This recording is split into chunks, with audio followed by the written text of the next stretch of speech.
নমস্কাৰ আপোনালোক সকলোকে পুনৰবাৰ স্বাগত মনস মই মজিদ বন্ধুসকল পুলগতে চামক আজি সন্ধিয়াৰ 7টা গুৰুত্বপূৰ্ণ খবৰ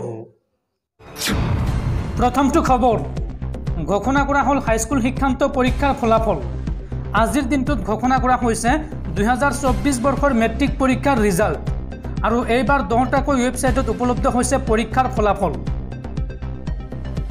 প্ৰকাশ পালে হাইস্কুল শিক্ষান্ত পৰীক্ষাৰ ফলাফল আৰু এই বৰ্ষত 5টা শীৰ্ষস্থান ঘোষণা কৰা হৈছে ৰাজ্যৰ ভিতৰতে শীৰ্ষস্থান দখল কৰিছে জৰহাটৰ অনুৰাগ দলৈয়ে 593 নম্বৰেৰে শীৰ্ষস্থান দখল অনুৰাগ দলৈৰ প্ৰজ্ঞা একাডেমী সিনিয়ৰ সেকেন্ডাৰী স্কুলৰ ছাত্ৰ অনুৰাগ আৰু 590 নম্বৰেৰে দ্বিতীয় স্থান লাভ কৰিছে বিশ্বনাথৰ ঝৰ্ণা শইকীয়াই শংকৰদেৱ শিশু বিদ্যা নিকেতনৰ ছাত্ৰী ঝৰ্ণা আৰু তৃতীয় স্থান লাভ কৰিছে মানস প্ৰতিম শইকীয়া আইসল্যান্ড একাডেমী মাজুলী কমলাবাৰীৰ ছাত্ৰ আৰু চতুৰ্থ স্থান লাভ কৰিছে বেদান্ত চৌধুৰী সেলামাৰী স্কুল বৰপেটা আৰু পঞ্চম স্থান লাভ কৰিছে দেৱাশ্ৰী কাশ্যপ ৰামানুজন নগাঁও আৰু এইবাৰ 10টাকৈ ৱেবছাইটত উপলব্ধ হৈছে মেট্ৰিক পৰীক্ষাৰ ফলাফলসমূহ প্ৰথম ৱেবছাইটটো হৈছে সেবাৰ অফিচিয়েল ৱেবছাইট https://sebaonline.org আৰু বাকি আটাইকেইটা ৱেবছাইট আপোনালোকক স্ক্ৰীনত দেখুৱাই দিছো যিকোনো এটা ৱেবছাইটত ভিজিট কৰি আপোনালোকে ৰিজাল্ট চাব পাৰিব পৰৱৰ্তী খবৰ ৰাজ্যজুৰি হঠাৎ অচল হৈ পৰিল মোবাইল সেৱা বহুতৰে মোবাইলৰ পৰা নোযোৱা হৈছে ফোন আৰু মোবাইল সেৱা বন্ধ হোৱাত এতিয়া ৰাজ্যজুৰি হাহাকাৰ ৰাজ্যজুৰি হঠাৎ অচল হৈ পৰিল মোবাইল সেৱা বহুতৰে মোবাইলৰ পৰা নোযোৱা হৈছে ফোন আপোনাৰ ফোনতো এই সমস্যা দেখা দিছে নেকি আপুনি কমেন্ট বক্সত জনাওক ইনকামিং আৰু আউটগোইং দুটাকলৈ বন্ধ হৈ গৈছে আৰু মোবাইল সেৱা বন্ধ হোৱাত এতিয়া ৰাজ্যজুৰি হাহাকাৰ পৰিস্থিতি পৰৱৰ্তী খবৰ দেশত সামৰণি পৰিল 2024 লোকসভা নিৰ্বাচনৰ প্ৰথম পৰ্যায়ৰ ভোটগ্ৰহণ প্ৰক্ৰিয়া প্ৰথম পৰ্যায়ৰ লোকসভা নিৰ্বাচন শুকুৰবাৰে প্ৰায় শান্তিপূৰ্ণভাৱে সম্পন্ন হয় 21খন ৰাজ্য আৰু কেন্দ্ৰীয় শাসিত অঞ্চলৰ একত দুটা সমষ্টিক সামৰি হোৱা এই পৰ্যায়ৰ নিৰ্বাচনত সামগ্ৰিকভাৱে 68%ৰো অধিক ভোটদাতাই ভোটদানৰ অধিকাৰ সাব্যস্ত কৰিছে অসমত এই পৰ্যায়ত সামগ্ৰিকভাৱে 75.95% ভোটাৰে গণতান্ত্ৰিক অধিকাৰ সাব্যস্ত কৰে ৰাজ্যখনত প্ৰথম পৰ্যায়ত 5টা সমষ্টিত লোকসভা নিৰ্বাচন অনুষ্ঠিত হৈছিল প্ৰাপ্ত তথ্য অনুসৰি ডিব্ৰুগড় লোকসভা সমষ্টিত 76.74% যোৰহাট লোকসভা সমষ্টিত 79.48% কাজিৰঙা লোকসভা সমষ্টিত 75.79% শোণিতপুৰ সমষ্টিত 74.81% আৰু লখিমপুৰ সমষ্টিত 72.65% ভোটদান সম্পূৰ্ণ হৈছে বন্ধুসকল তাৰপিছত 4 নম্বৰ খবৰটো জনোৱাৰ আগতে আপোনালৈ এটা সৰু ৰিকুৱেষ্ট যদি তালোকে এই ভিডিঅ'ত লাইক কৰা নাই তেন্তে প্লিজ এটা লাইক কৰি দিয়ক আৰু এনেকুৱা ধৰণৰ নতুন নতুন ভিডিঅ' পাবলৈ চেনেলটো সাবস্ক্ৰাইব কৰি কাষত থকা বেল আইকনটো প্ৰেছ কৰি ৰাখক পৰৱৰ্তী খবৰ মেট্ৰিক উত্তীৰ্ণ শিক্ষাৰ্থীৰ বাবে জৰুৰী খবৰ সকলো পৰীক্ষাৰ্থীৰ বাবে সেবাৰ কেইবাটাও ডাঙৰ ঘোষণা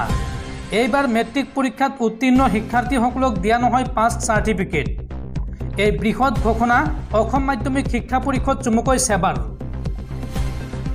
সদ্য ঘোষিত HSLC উত্তীৰ্ণৰ বাবে ডাঙৰ খবৰ এইবাৰ মেট্ৰিক পৰীক্ষাত উত্তীৰ্ণসকলক প্ৰদান কৰা নহব প্ৰমাণপত্ৰ অৰ্থাৎ পাছ চাৰ্টিফিকেট মাৰ্কশ্বিটখনে হ'ব প্ৰমাণপত্ৰ সেবাৰ নামত শেষবাৰলৈ অনুষ্ঠিত হল এইবাৰ মেট্ৰিক পৰীক্ষা আৰু 45 দিনৰ ভিতৰত পৰীক্ষাৰ ফলাফল ঘোষণা কৰিলে সেবাই OMR চিট ব্যৱহাৰ কৰাৰ বাবে সোনকাল হৈছে ফলাফল তুলনামূলকভাৱে অন্য বছৰতকৈ এইবাৰ তৃতীয় বিভাগত উত্তীৰ্ণৰ সংখ্যা বৃদ্ধি পাইছে লগতে বৃদ্ধি হৈছে দ্বিতীয় বিভাগত উত্তীৰ্ণ হোৱা পৰীক্ষাৰ্থীৰ সংখ্যাও আৰু অহা 22 তাৰিখৰ পৰা ৰিচেকিংৰ পোৰ্টেল খুলি দিয়া হ'ব পৰীক্ষাৰ্থীৰ বাবে পৰৱৰ্তী খবৰ নাগৰিকত্ব সংশোধনী আইন চমুকৈ কাৰ নিয়মত আপত্তি দৰ্শাই জনোৱা ডক্টৰ হিৰেণ গোহাঁইৰ আবেদন সন্দৰ্ভত কেন্দ্ৰীয় চৰকাৰ আৰু অসম চৰকাৰৰ পৰা উত্তৰ বিচাৰিলে দেশৰ উচ্চতম ন্যায়ালয়ে। শেহতীয়াকৈ অধিসূচনা জাৰি কৰা নাগৰিকত্ব সংশোধনী নিয়মক প্ৰত্যাহ্বান জনাই দাখিল কৰা আবেদন সন্দৰ্ভত কেন্দ্ৰীয় আৰু অসম চৰকাৰ উভয়ৰ পৰা উত্তৰ বিচাৰিছে দেশৰ উচ্চতম ন্যায়ালয়ে। এই নিয়মসমূহ 2014 চনৰ 31 ডিচেম্বৰৰ পূৰ্বে চুবুৰীয়া দেশ পাকিস্তান, বাংলাদেশ আৰু আফগানিস্তানৰ পৰা ভাৰতত উপস্থিত হোৱা অমুছলমান প্ৰব্ৰজনকাৰীসকলক নাগৰিকত্ব প্ৰদানৰ প্ৰক্ৰিয়া নিয়ন্ত্ৰণ কৰিবলৈ প্ৰৱৰ্তন কৰা হৈছে। দেশৰ মুখ্য ন্যায়াধীশ DY চন্দ্ৰচূড় আৰু ন্যায়াধীশ JB পাটিৱালাৰে গঠিত বিচাৰপীঠে আবেদনকাৰী অসমৰ এগৰাকী স্বনামধন্য বুদ্ধিজীৱী ডক্টৰ হীৰেন গোহাঁইক প্ৰতিনিধিত্ব কৰা অধিবক্তাই দাখিল কৰা যুক্তিসমূহ গ্ৰহণ কৰে। অসম চৰকাৰ আৰু কেন্দ্ৰীয় গৃহ পৰিক্ৰমা আৰু বৈদেশিক পৰিক্ৰমা মন্ত্ৰালয়লৈ এই সন্দৰ্ভত জাননী জাৰি কৰা হৈছে। উচ্চতম ন্যায়ালয়ে নতুন আবেদনখন একেটা বিষয়ৰ বৰ্তমানৰ গোচৰৰ সৈতে একত্ৰিত কৰিবলৈও নিৰ্দেশ দিছে। শেহতীয়া আবেদনখনত ধীৰতাৰে কোৱা হৈছে যে বাংলাদেশৰ পৰা অসমলৈ অবৈধ প্ৰব্ৰজনকাৰী অনিয়ন্ত্ৰিত প্ৰব্ৰজনৰ ফলত জনগাঁথনিৰ যথেষ্ট পৰিৱৰ্তন ঘটিছে, যাৰ ফলত খিলঞ্জীয়া লোকসকল নিজৰ মাটিত সংখ্যালঘু হৈ পৰিছে। ইয়াৰ পূৰ্বে বিচাৰপীঠে কা নিয়মৰ কাৰ্যকৰীকৰণ বন্ধ কৰিবলৈ অস্বীকাৰ কৰিছিল যদিও উচ্চতম ন্যায়ালয়ে নাগৰিকত্ব সংশোধনী আইনখনৰ প্ৰত্যাহ্বানসমূহ সমাধান নকৰালৈকে ইয়াৰ বলবৎকৰণ স্থগিত ৰখাৰ বাবে কৰা আবেদনৰ উত্তৰ দিবলৈ কেন্দ্ৰীয় চৰকাৰক নিৰ্দেশ দিছে। ডক্টৰ হীৰেন গোহাঁইয়ে তেওঁৰ আবেদনত যুক্তি আগবঢ়ায় যে 2024 চনৰ কাৰ নিয়মাৱলী বৈষম্যমূলক, স্বেচ্ছাচাৰী আৰু ভাৰতৰ সংবিধানৰ মৌলিক নীতিৰ বিপৰীত হোৱাৰ বাবে ই অসাংবিধানিক। পৰৱৰ্তী খবৰ, ভাৰতীয় বতৰ বিজ্ঞান কেন্দ্ৰৰ আগজাননী। ৰাজ্যত হঠাৎ সলনি হ'ব পাৰে বতৰ। ৰাজ্যৰ 31খন জিলালৈ বতৰ বিজ্ঞান কেন্দ্ৰৰ সতৰ্কবাণী। ৰাজ্যত ধাৰাসাৰ বৰষুণ, প্ৰচণ্ড ধুমুহা, বজ্ৰপাত আৰু শিলাবৃষ্টিৰ সম্ভাৱনা। ৰাজ্যৰ কোন কোন জিলাত বতৰ বিজ্ঞান কেন্দ্ৰই এলাৰ্ট জাৰি কৰিছে চাওঁ আহক। ৰাজ্যত হঠাৎ সলনি হ'ব পাৰে বতৰ। এই সন্দৰ্ভত ৰাজ্যৰ 31খন জিলালৈ বতৰ বিজ্ঞান কেন্দ্ৰৰ সতৰ্কবাণী। ৰাজ্যত ধাৰাসাৰ বৰষুণ আৰু ধুমুহাৰ সম্ভাৱনা। আগন্তুক 4 দিনলৈ ধুমুহা আৰু বৰষুণৰ সতৰ্কবাণী বতৰ বিজ্ঞান কেন্দ্ৰৰ। ধুমুহা বৰষুণৰ লগতে এই সময়ছোৱাত বজ্ৰপাতৰ আশংকা প্ৰকাশ কৰিছে বতৰ বিজ্ঞান কেন্দ্ৰই। ৰাজ্যত হ'ব পাৰে প্ৰচণ্ড ধুমুহা, শিলাবৃষ্টি। ৰাজ্যৰ কোন কোন জিলাত হ'ব পাৰে ধুমুহা বৰষুণ চাওঁ আহক। গোৱালপাৰা, চিৰাং, বাক্সা, কোকৰাঝাৰ, নলবাৰী, কামৰূপ, বঙাইগাঁও, বৰপেটা, দৰং, কামৰূপ মেট্ৰ', মৰিগাঁও, ওদালগুৰি, কাৰ্বি আংলং, পশ্চিম কাৰ্বি আংলং, হোজাই, নগাঁও, বিশ্বনাথ, লখিমপুৰ, শোণিতপুৰ, গোলাঘাট, শিৱসাগৰ, চৰাইদেউ, মাজুলী, যোৰহাট, ধেমাজি, ডিব্ৰুগড়, তিনিচুকীয়া, ডিমা হাছাও, কৰিমগঞ্জ, হাইলাকান্দি, কৰিমগঞ্জ আৰু লগতে কাছাৰতো ধুমুহা বৰষুণৰ সম্ভাৱনা আছে। এই কথা জনাইছে ভাৰতীয় বতৰ বিজ্ঞান কেন্দ্ৰই। পৰৱৰ্তী খবৰ, ৰাজ্যবাসীৰ বাবে এক উদ্বেগজনক খবৰ। মুদ্ৰাস্ফীতিত দেশৰ ভিতৰতে দ্বিতীয় স্থানত অসম।